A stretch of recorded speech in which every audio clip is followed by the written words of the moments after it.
నిర్వహించగా అనంతరం భక్తాదులకు అన్నప్రసాద వితరణ చేశారు. కడప నగరంలోని ఎన్జీఓ కాలనీలో వెలసిన శ్రీదేవి భూదేవి సమేత వెంకటేశ్వర స్వామి 31వ వార్షిక పంచాహ్నిక బ్రహ్మోత్సవాల్లో భాగంగా ఆదివారం రాత్రి స్వామివారి కళ్యాణాన్ని ఘనంగా నిర్వహించారు. అనంతరం స్వామివారి గజవాహనంపై తిరువీధి ఉత్సవాన్ని నిర్వహించగా అనంతరం భక్తాదులకు అన్నప్రసాద వితరణ చేశారు.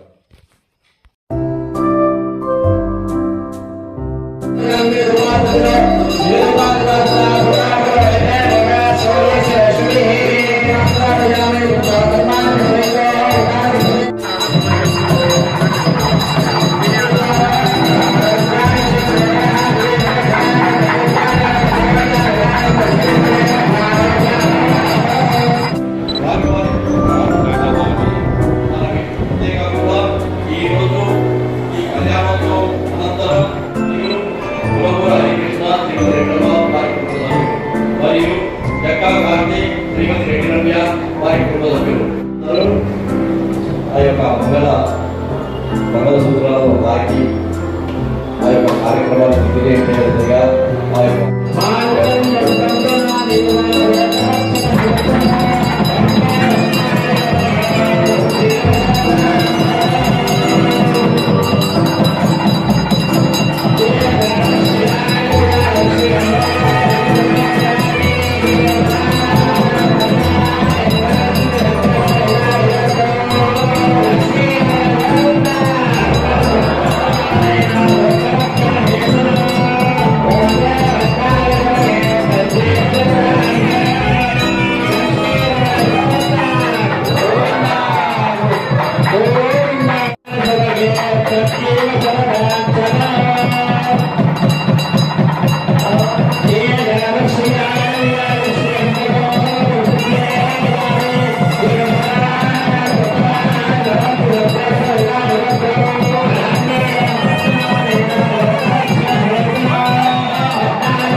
ఓం నమో వెంకటేశాయ.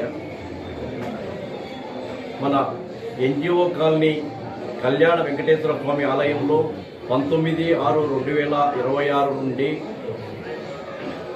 24/6/2026 బుధవారం వరకు బ్రహ్మోత్సవ 31వ సంవత్సర వార్షికోత్సవ బ్రహ్మోత్సవాలు అత్యంత వైభవంగా జరుగుతున్నవి. ఆ బ్రహ్మోత్సవాల్లో భాగంగా 19వ తారీఖు మేదిని పూజ, అంకురార్పణ, తదుపరి ధ్వజారోహణము, నిత్య హోమములు మరియు కళ్యాణోత్సవము, ఆదివారం కళ్యాణోత్సవము, రేపు గరుడ వాహన స్వామివారు గరుడ వాహనంపై ఊరేగుతారు. ఎల్లుండి మహారథము అంటే ఈ యొక్క శ్రీవారు రథము పైన గ్రామోత్సవం అంతా కూడా విహరిస్తారు. తదుపరి చక్రస్నానం 24వ తారీఖున జరుగుతుంది. చక్రస్నానం అనంతరం అన్నప్రసాద వితరణ, తదుపరి పుష్పయాగము, ఇవన్నీ కూడా అత్యంత వైభవంగా జరుగుతున్నవి. కాబట్టి ఈ యొక్క ఇలా జరుగుతున్నాయంటే మా యొక్క కమిటీ సభ్యులు, దేవాదాయ సభ్యులు మరియు అర్చక బృందము, ఆలయ సిబ్బంది వీరందరి సహకారంతో మరియు భక్తుల సహకారంతో ఈ కార్యక్రమాలు మేము దిగ్విజయంగా జరపడానికి అవకాశం కల్పించారు. కాబట్టి ఈ యొక్క కార్యక్రమాన్ని మేమందరము కలిసి సమిష్టిగా ఎలాంటి ఇబ్బందులు లేకుండా, ఎలాంటి భక్తులకు కానీ ఆలయ సిబ్బందికి కానీ ఇంకొకరి ఎవరికీ కానీ సమస్య లేకుండా ఈ కార్యక్రమాలన్నీ కూడా దిగ్విజయంగా జరుపుకుంటాం. ఓకేనా, మీ పేరు క్యాన్సర్ చెప్పిన. నేను ఇక్కడ ఆలయ అధ్యక్షులు నేతి బాలరెడ్డి అయ్యా. రేపు సోమవారము గరుడ వాహనము, బుధవారం ఉదయం చక్ర స్నానము, భోజనాలు, సాయంత్రము పుష్పయాగము అన్నీ ఉన్నాయి. ప్రజలందరూ చేసుకోవాలిగా కోరుతున్నాను. శ్రీ వెంకటేశ్వర కళ్యాణ వెంకటేశ్వర స్వామి గుడిలో బ్రహ్మోత్సవాలు జరుగుతున్నాయి 19 నుంచి 24 వరకు. ఈరోజు ఆదివారం కళ్యాణం జరిగింది అంగరంగ వైభవంగా. రేపు సోమవారము గరుడ వాహనము, బుధవారం ఉదయం చక్ర స్నానము, భోజనాలు, సాయంత్రము పుష్పయాగము అన్నీ ఉన్నాయి. ప్రజలందరూ కోరుతున్నాను.